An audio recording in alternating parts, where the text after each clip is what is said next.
NSD time, यहाँ खबरों का सिलसिला कभी रुकता नहीं।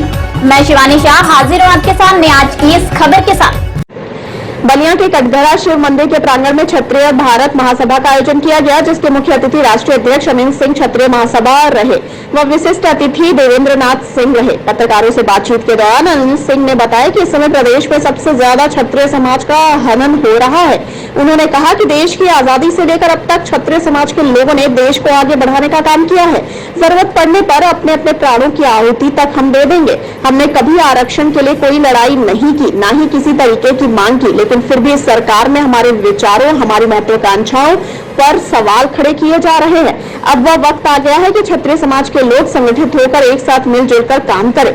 इस दौरान मुख्य रूप से कंचन सिंह, रमेश सिंह, चंद्रकेश सिंह, सुरेश सिंह आदि लोग उपस्थित रहे। आइए देखते हैं बलिया से हमारे संवाददाता डी प्रसाद की ये रिपोर्ट।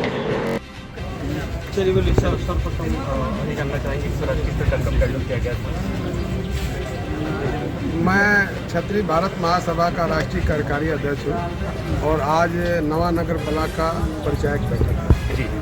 इस बैठक का मुख्य उद्देश्य है? बैठक का मुख्य उद्देश्य ये है कि क्षत्रिय समाज को संगठित करना, क्योंकि क्षत्रिय समाज आज़ादी की लड़ाई से लेकर के और चाहे समाज का रक्षा हो या सुरक्षा हो या दूसरे लोगों को भी सुरक्षा करने का काम किया करता था। अंग्रेजों के से लड़ाई लड़ने का काम क्षत्रिय समाज ने किया। और आजकल मैं देख रहा हूँ कि क्या कोई भी सरकारें हो, जितनी भी कानून बनाती है वो क्षत्रियों के खिलाफ कानून बनाती है। वो इसलिए कि हम संगठित नहीं है तो सोचती है कि क्षत्रिय समाज कुछ कर नहीं सकता। लेकिन अब हम क्षत्रिय समाज के लोग जागरूक हो गए हैं और इस बात को समझने लगे हैं कि यदि हम संगठित नहीं हुए तो समाज में हमको अपमानित होकर रहना पड़ेगा। और हम नहीं चाहते हैं कि हम अपमानित हो और पुराना अपना जो हमारा गौरव था उसको हम बरकरार रखें। इसलिए सर, इस बैठक में क्या चीज़ का इस बैठक में निर्णय लिया गया कि अभी वर्तमान में भी मेडिकल में 27% आरक्षण लागू कर दिया गया। वैसे मेडिकल में तो आरक्षण होना ही नहीं चाहिए था। कहा गया है कि कलयुग में डॉक्टर भगवान होते हैं और भगवान में भी सरकार ने आरक्षण लगा दिया। बाकी ठीक है, और जगहों पर कंपनी में, कारखाने में, दूसरे जगहों पर लगा है वो ठीक है, रोजगार दे दिया ठीक है, उनको रोजगार कम मिला था ठीक है। लेकिन अब चूंकि इसमें सामान्य लोग सवर्णों को अपमानित करने का सरकार काम कर रही है हर जगह, कि ये समाज के लोग कहीं रहे ही नहीं रहे, तो ये ठीक नहीं है। आप अगर मैं आज इतिहास उठा करके देख लिए कि जिनको आज आरक्षण का लाभ मिल रहा है, देश की आज़ादी में किसने उनकी हिस्सेदारी? अगर रजवाड़े जितने राजा थे राजपूत हुआ करते। 546 रियासतों में से जो विलय हुआ था 513 रियासतें राजपूतों की थी। अगर ये राजपूत चाहते तो अंग्रेजों से सारे मिल गए होते तो आज भी राज करते।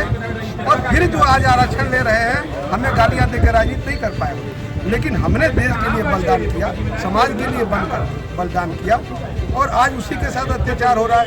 तो हम संगठित होके और हमारे खिलाफ जो भी अब कानून बनेगा हम छोड़ेंगे नहीं, उस सरकार को ही लाभ के खत्म कर देंगे। संगठन की तरफ से अभी तो हम संगठन को मजबूत करने पर लगे हैं और जैसे संगठन हमारा मजबूत होगा तो हम अपने समाज के जो गरीब लोग हैं हम उनकी मदद करेंगे। जो गरीब लड़कियां हैं उनको शादी विवाह कराने में हम सहयोग करेंगे।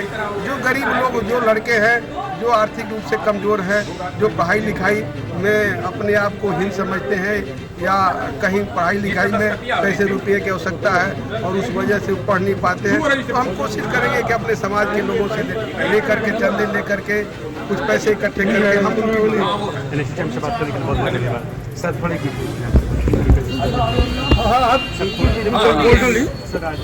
समाज के बैठक में मैं विशेष क्योंकि मैं भी एक राजपूत हूँ।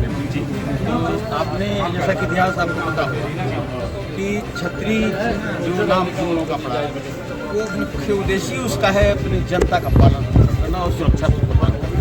तो सबसे पहले हम लोग अपने को सुरक्षित और संरक्षित करेंगे, संगठित करेंगे।